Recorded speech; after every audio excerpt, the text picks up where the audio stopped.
بسم اللہ الرحمن الرحیم الحمد لله نحمده ونستعينه ونستغفره ونؤمن به ونتوكل عليه ونعوذ بالله من شرور أنفسنا ومن سيئات أعمالنا من يهده الله فلا مضل له ومن يضلله فلا هادي له ونشهد أن لا إله إلا الله وحده لا شريك له ونشهد أن محمدا عبده ورسوله أما بعد فإن خير الحديث كتاب الله وخير الهدي هدي محمد صلى الله عليه وسلم وشر الأمور محدثاتها وكل محدثة بدعة وكل بدعة ضلالة وكل ضلالة في النار.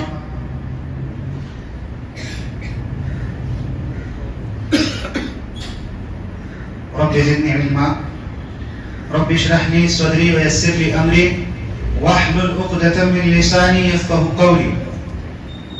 سبحانك لا علم لنا إلا ما علمتنا إنك أنت العليم الحكيم. قال تبارك وتعالى في القرآن المجيد والفرقان الحميد لو أنزلنا هذا القرآن على جبل لرأيته خاشعا متصدعا من خشية الله. حاضرین کرام، سب سے پہلے تمام قسم کی تعریف و توصیف، بڑائی و کبریائی اسی ذات وحدہ لا شریک کے لیے لائق اور زیبا ہے جو ہم تمام کے جان، مال، اولادوں اور عزتوں کا رب ہے. اس کے بعد بے شمار درود و سلام ہو تمام انبیاء، تمام رسولوں پر، خاص طور پر ہمارے آخری نبی جناب محمد رسول اللہ صلی اللہ علیہ وسلم پر. حاضرین کرام، آج کا میرے خطبے کا عنوان ہے قرآن کو کیسے پڑھیں. ہم نے قرآن کو صرف ایک مذہبی کتاب سمجھا ہے، اس لیے ہم میں سے اکثر یہ سمجھتے ہیں کہ قرآن پڑھنے پر ہر حرف پر 10 نیکی ملتی ہے، اس لیے ہم کو قرآن پڑھنا ہے. امت میں کتنے ہی لوگ ایسے ہیں جو قرآن کو کاغذ میں لکھ کر ہاتھ پر باندھتے ہیں، گلے میں لٹکاتے ہیں، کمر میں باندھتے ہیں. انہوں نے سمجھا ہے کہ قرآن کا یہ یوز ہے. کچھ لوگ ہیں جو قرآن کو کاغذ پر زعفران سے لکھتے ہیں، اس کو دھو کے اس کا پانی پیتے ہیں، سمجھتے ہیں کہ اس طریقے سے ہم کو شفا مل جائے گی، اور قرآن کا یہی استعمال ہے.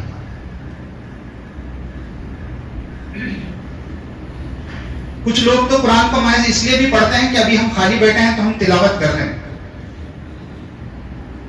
حاضرین کرام، یہاں تک کہ ہم نے ہماری بچیوں کو، ہماری بیٹیوں کو قرآن اس لیے سکھایا تاکہ ان کے رشتے ہو جائیں، تاکہ جب کبھی کوئی رشتہ آئے اور پوچھا جائے کہ آپ کی بچی قرآن پڑھتی ہے تو ہم یہ بول سکیں کہ ہاں اس نے پورا قرآن پڑھ لیا ہے. اس لیے بھی لوگ قرآن کو پڑھتے اور پڑھاتے ہیں. کیا قرآن کے نازل ہونے کا یہی مقصد ہے؟ کیا قرآن اسی لیے نازل کیا گیا کہ ہم اس طرح قرآن پڑھیں، قرآن کو اس طرح یوز کریں، اس طرح استعمال کریں؟ نہیں. قرآن تلاوت کے ساتھ ساتھ غور و فکر کرنے کی کتاب ہے. قرآن ترجمہ اور تفسیر کے ساتھ پڑھنے کی کتاب ہے. ہمارے روزمرہ کی زندگی میں جتنے معاملات ہمارے سامنے آتے رہتے ہیں اس کا حل ڈھونڈنے کی کتاب ہے. قرآن کے اندر اللہ تبارک و تعالیٰ نے ہر سوال کا جواب دے دیا ہے. قیامت تک جتنے بھی سوال اٹھیں گے وہ کتاب ان تمام کے جوابات رکھتی ہے. ہم کو اس اینگل آف ویو سے پڑھنے کی ضرورت ہے، انشاءاللہ ہم کو جوابات ملیں گے.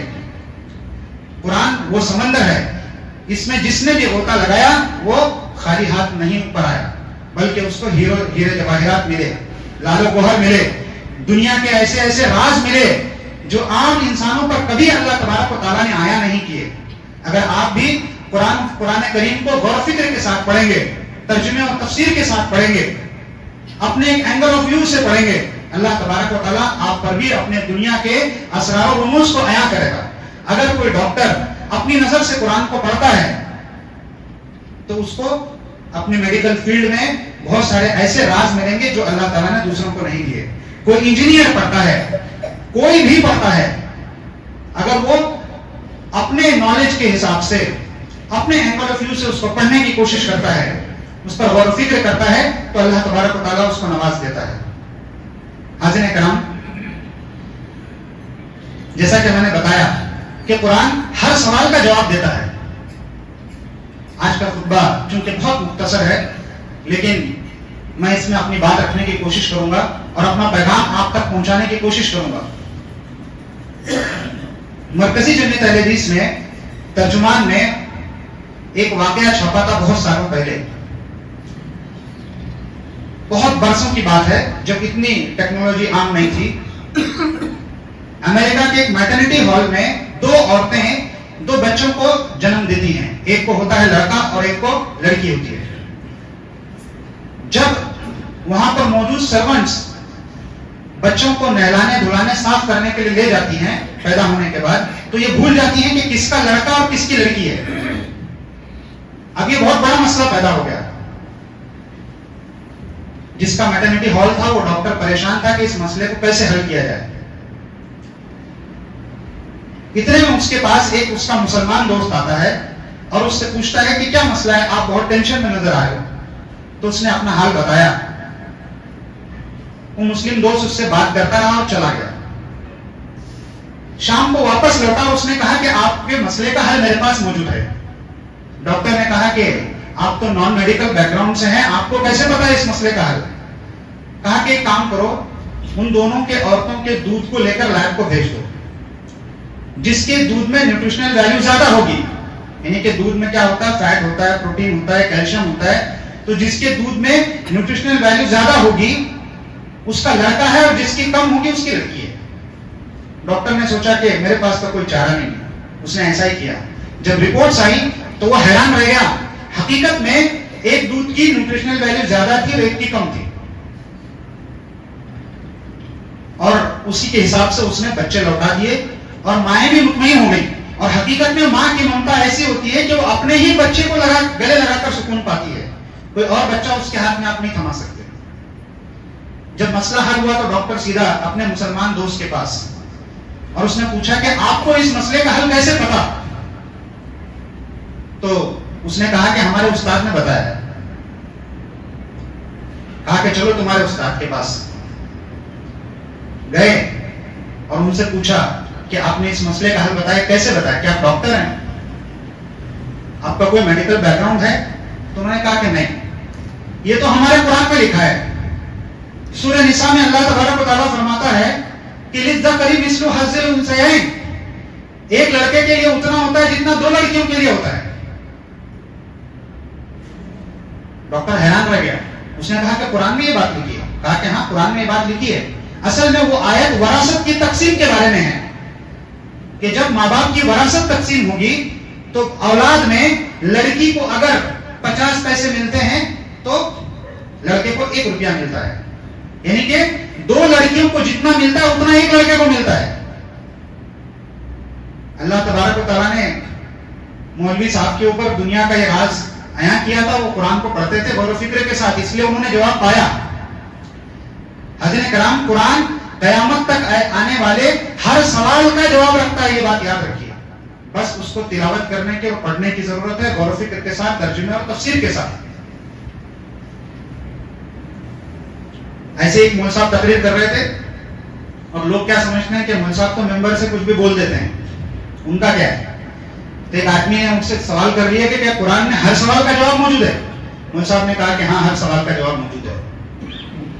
تو کہا کہ بتاؤ آج مارکیٹ میں پیاز کا کیا بھاؤ ہے. مول صاحب نے فون لگایا مارکیٹ میں اور پوچھا پیاز, بولے 5 روپے کلو چل رہی ہے. انہوں نے جواب دے دیا. اس آدمی نے کہا کہ ابھی تو آپ کہہ رہے تھے کہ قرآن میں ہر سوال کا جواب ہے, آپ نے تو مارکیٹ میں فون لگا کے پوچھا تب مجھے بتایا.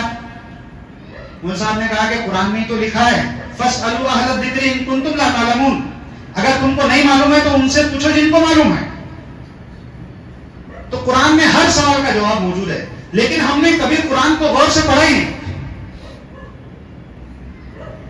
ہم کتنا کوشش کرتے ہیں کہ ہمارے بچے جو اسکول جا رہے ہیں وہ سلیبس میں موجود ہر کنسپٹ کو سمجھ کے پڑھیں. بڑے ہو کر ان کے اندر کوئی صلاحیت ہو, کوئی اسکل ہو. لیکن کیا ہم نے کبھی یہ سوچا کہ قرآن کو غور سے پڑھیں, قرآن کو سمجھ کے پڑھیں؟ ہم میں سے کتنے لوگ ہیں جو قرآن کو غور سے سمجھ کے پڑھتے ہیں؟ بتائیے کتنے لوگ ہیں؟ اگر آج کوئی غیر مسلم ہم سے سوال کر لے کہ اللہ کا مطلب کیا, بتائیے اللہ کا مطلب کیا, ہم نہیں بتا سکتے, ہم نہیں بتا پائیں گے. ان میں سے کون ہے جو بتائے گا اللہ کا مطلب کیا؟ کون بتا سکتا ہے؟ بتائیے یہاں پہ. 1000 روپے انعام دوں گا اگر کسی نے بتایا. کوئی نہیں, چلیے میں بتاتا ہوں, بولیے.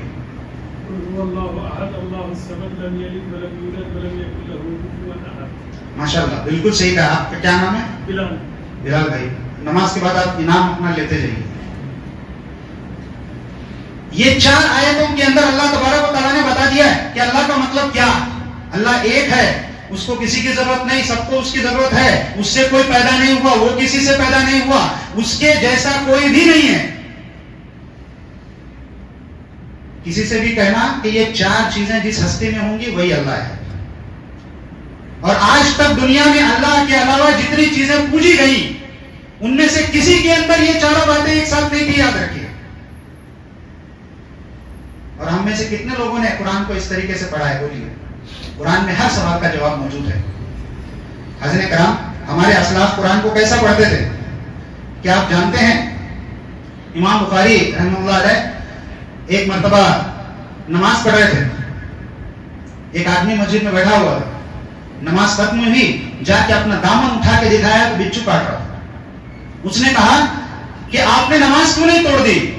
امام بخاری کہتے ہیں کہ میں ایک ایسی سورت کی تلاوت کر رہا تھا جو مجھے بہت پسند ہے. میں نہیں چاہتا کہ اس سورت کو آدھی چھوڑ کر میں نماز توڑ دوں. دیکھیے, قرآن پڑھتے تو اتنا منہمک ہو جاتے تھے, اتنا ڈوب جاتے تھے اس کے اندر. آج میری گزارش ہے تمام لوگوں سے, خاص طور پر نوجوانوں سے جو یوٹیوب پر ریل بنا بنا کر ڈال رہے ہیں گانوں کی, کیسی کیسی ایکٹنگ کرتے ہیں, ڈانس کرتے ہیں. میں آپ سے کہوں گا کہ قرآن کو پڑھو, قرآن میں سے ایسے راز نکالو جس سے دنیا کو فائدہ ہوتا, اس کی ریل بناؤ, اس کے شارٹس بناؤ, اس کے ویڈیوز بناؤ. قرآن کو خوبصورت آواز میں پڑھو, اس کے ویڈیوز بناؤ. حضرت کرام, میرے پاس صرف 5 منٹ بچے ہیں. میں ایک شخصیت پر مختصر سی روشنی ڈال کے اپنی بات کو ختم کروں گا.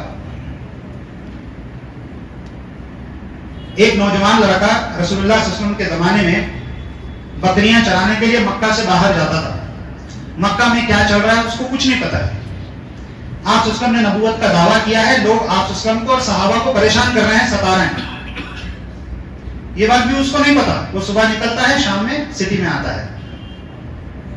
ایک مرتبہ دوپہر کی چلچلاتی دھوپ میں وہ بکریاں چرا رہا ہے. 2 بزرگ اشخاص اس کی طرف پیاسے ہونٹوں سے چلتے چلے آ رہے ہیں. ان میں سے کہتے ہیں کہ اگر آپ کی اجازت ہو تو ان بکریوں کا دودھ دوہ کر ہم پی لیں. تو اس نوجوان نے کہا کہ نہیں, یہ میرے سردار کی بکریاں, میں صرف چراتا ہوں, میں امانت میں خیانت نہیں کر سکتا.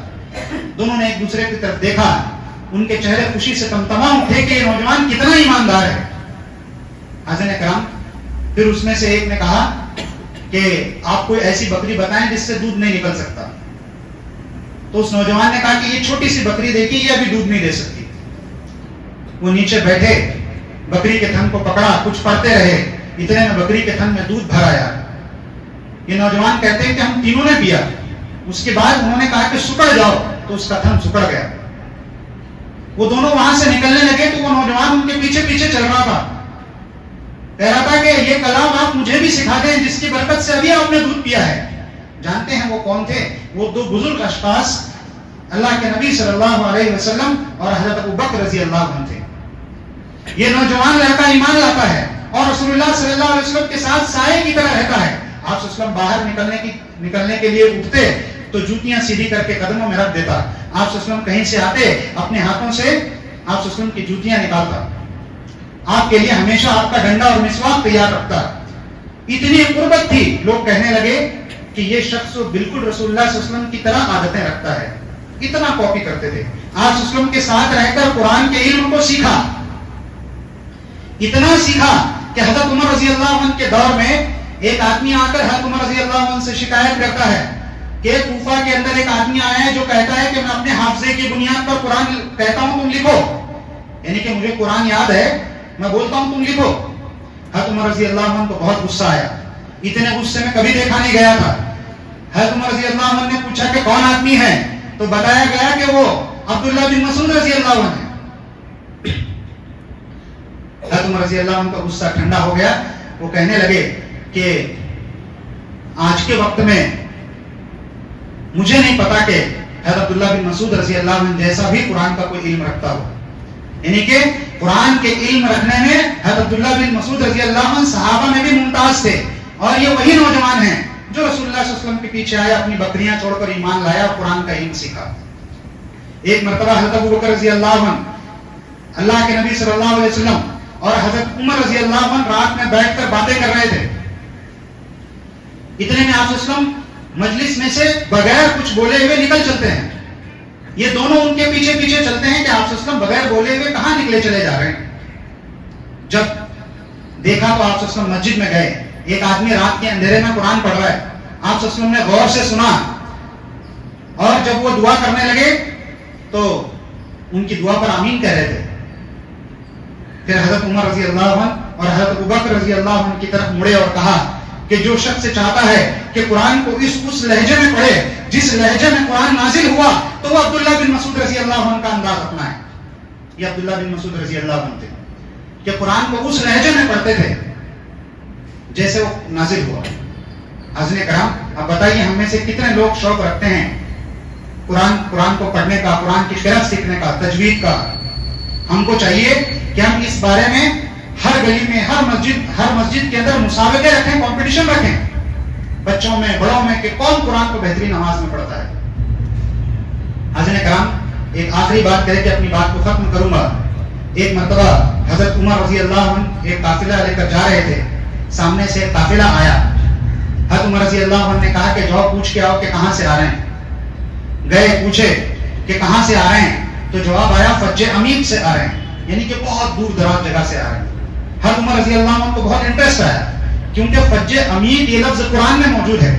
حضرت عمر رضی اللہ عنہ بھی حافظ قرآن تھے. انہوں نے کہا کہ جاؤ پوچھ کے آؤ کہاں جانے کا ارادہ ہے. گئے پوچھنے تو جواب آیا کہ بیت عتیق کو جا رہے ہیں. اللہ تبارک و تعالیٰ نے کعبے کو بیت عتیق کہا ہے قرآن. حضرت عمر رضی اللہ عنہ کو اور انٹرسٹ آیا. انہوں نے کہا کہ جاؤ ایک اور سوال پوچھ کے آؤ کہ قرآن مجید کی سب سے بڑی آیت کون سی ہے. جواب آیا آیت الکرسی. حضرت عمر رضی اللہ عنہ کو بہت خوشی ہوئی. انہوں نے کہا کہ جاؤ ایک اور سوال پوچھ کے آؤ. گئے قافلے میں ایک اور سوال پوچھا. کہا کہ خلیفۃ المسلمین پوچھ رہے ہیں کہ قرآن کی سب سے محکم آیت کون سی ہے جس کے اندر اللہ تبارک و تعالیٰ نے زبردست حکم دیا ہے. تو جواب آتا ہے سورہ نحل کی آیت نمبر 90, ان اللہ یأمر بالعدل والاحسان وایتاء ذی القربى. اللہ تبارک و تعالیٰ تمہیں عدل کرنے کا حکم دیتا ہے, احسان کرنے کا حکم دیتا ہے, رشتہ داروں کی مدد کرنے کا حکم دیتا ہے. یہ اللہ تعالیٰ کا ایک زبردست حکم ہے. حقیقت میں اس آیت کی تفسیر کے لیے 5-10 خطبے دینا پڑے گا. ایک اہم بات اس آیت کی بتا دیتا ہوں. اللہ تبارک و تعالیٰ نے کہا کہ اس میں اللہ تبارک و تعالیٰ عدل کا حکم دیتا ہے.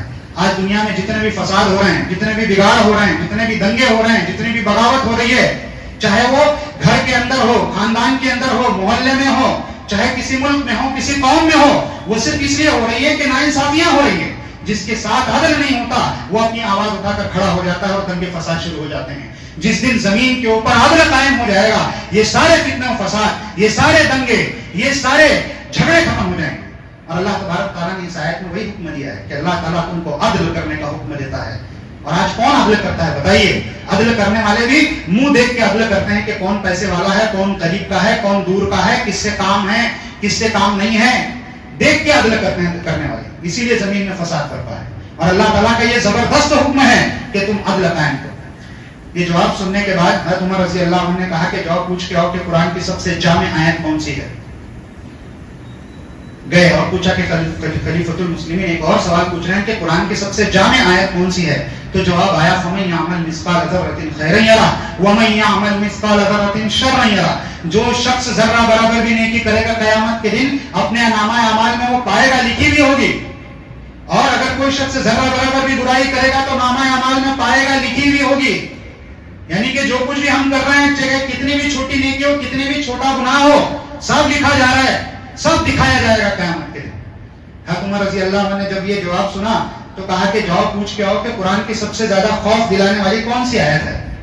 تو گئے اور پوچھا. خلیفۃ المسلمین ایک اور سوال کرنا چاہ رہے ہیں اور ان کا سوال ہے کہ قرآن میں سب سے زیادہ ڈر دلانے والی، خوف دلانے والی آیت کون سی ہے؟ جواب آیا سورہ نساء کی آیت نمبر 123 کہ لیس بامانیکم ولا امانی اہل الکتاب، یعنی کہ تم اور اہل کتاب اپنی تمناؤں سے جنت میں جانے والے نہیں. جس نے بھی ذرہ برابر برائی کی اس کو اس کی سزا ضرور ملے گی. کتنا خوف دلاتی ہے آیت. اللہ کہتا ہے تم محض تمہاری تمناؤں سے تم جنت میں نہیں جاؤ گے. آج ہم صرف تمنا رکھتے ہیں جنت میں جانے کی، لیکن داڑھی نہیں رکھتے، لیکن ہم سود سے نہیں بچتے، حق مارنے سے نہیں بچتے، حرام سے نہیں بچتے. کتنی چیزیں ہیں ایسی جس سے ہم نہیں بچتے. صرف تمنا ہے جنت میں جانے کی. اللہ کہتا ہے تمناؤں سے جنت میں نہیں جانے والے، اعمال سے جاؤ گے. اور یہ آیت سب سے زیادہ خوف دلاتی ہے، ڈر دلاتی ہے. پھر حضرت عمر رضی اللہ عنہ نے کہا کہ جاؤ ایک اور سوال کر کے آؤ کہ سب سے زیادہ امید دلانے والی آیت کون سی ہے؟ یہ تو ڈر دلانے والی تھی. تو جواب آیا سورہ زمر کی آیت نمبر 53. اللہ تبارک و تعالیٰ کہتا ہے قُلْ يَا عِبَادِيَ الَّذِينَ أَسْرَفُوا عَلَىٰ أَنفُسِهِمْ، اے میرے وہ بندو جنہوں نے اپنے جانوں پر بہت ظلم کیا، یعنی کہ بہت گناہ گار ہو، لا تقنطوا من رحمت اللہ، اللہ کی رحمت سے کبھی مایوس مت ہونا. اللہ تبارک و تعالیٰ تمام گناہوں کو مٹا دیتا ہے. تم مغفرت مانگو، تم توبہ کرو، توبۃ النصوحہ کرو، اللہ تبارک و تعالیٰ تمہارے سارے گناہوں کو معاف کر دے گا. قرآن کی آیت بہت امید دلاتی ہے ان لوگوں کو جن کی زندگی زنا میں گزر رہی ہے، جن کی زندگی شراب میں گزر رہی ہے، جن کی زندگی گزر چکی ہے. ان سارے گنہگاروں سے خطاب ہے کہ آپ بھی امید مت چھوڑنا. اللہ تبارک و تعالیٰ کے حضور میں، اللہ کے دربار میں حاضر ہو جاؤ، آنسو کے 2 قطرے بہاؤ، توبۃ النصوحہ کرو، وعدہ کرو کہ دوبارہ یہ گناہ نہیں کروں گا. ان اللہ یغفر الذنوب جميعا، اللہ تبارک و تعالیٰ سارے گناہوں کو معاف کر دے گا. یہ قرآن کی آیت سب سے زیادہ امید دلاتی ہے. اتنے عمدہ جوابات سننے کے بعد حضرت عمر رضی اللہ عنہ نے کہا کہ جاؤ ایک آخری سوال کر کے آؤ. گئے اور قافلے سے آخری سوال کیا. کہا کہ خلیفۃ المسلمین ایک آخری سوال کرنا چاہتے ہیں. قافلے والوں نے کہا کہ پوچھو. کہا کہ اس قافلے میں عبداللہ بن مسعود رضی اللہ عنہ موجود ہے نا؟ جواب آیا کہ ہاں، اس میں عبداللہ بن مسعود رضی اللہ عنہ موجود ہے. تو حاضرین کرام سوچئے عبداللہ بن مسعود رضی اللہ عنہ قرآن کو کیسے پڑھتے تھے، قرآن کو کتنا غور و فکر کے ساتھ پڑھتے تھے. ہمیں بھی ضرورت ہے کہ قرآن کو غور و فکر کے ساتھ، تدبر کے ساتھ پڑھیں، اور پڑھتے ہوئے جو کچھ ہم سمجھ رہے ہیں اپنے عالم دین سے، اپنے امام سے اس کو کنفرم کریں کہ میں اس آیت کا یہ مطلب سمجھ رہا ہوں، میں نے یہ ترجمہ پڑھا ہے، میں نے یہ تفسیر پڑھی ہے. کیونکہ علماء کی رہنمائی کے بغیر آپ گمراہ ہو جائیں گے. امت میں ایسے بھی فرقے ہیں جنہوں نے صرف قرآن کو پکڑ لیا، باقی سب چھوڑ دیا. اس میں سے غلط مطالب وہ سمجھے، شیطان نے ان کو بہکا دیا. اسی لیے اللہ تبارک و تعالیٰ کہتا ہے کہ جب کبھی قرآن پڑھنا شروع کرو تو فاستعذ باللہ، اللہ سے پناہ مانگو، اعوذ باللہ من الشیطان الرجیم پڑھ کے پھر قرآن شروع کرو. آخر میں اللہ تبارک و تعالیٰ سے دعا ہے کہ اللہ تبارک و تعالیٰ ہم تمام کو قرآن کو معنی و مطالب کے ساتھ، ترجمہ و تفسیر کے ساتھ پڑھنے سمجھنے کی توفیق عطا فرمائے. آمین. وآخر دعوانا الحمدللہ رب العالمین. بارک اللہ عنہ.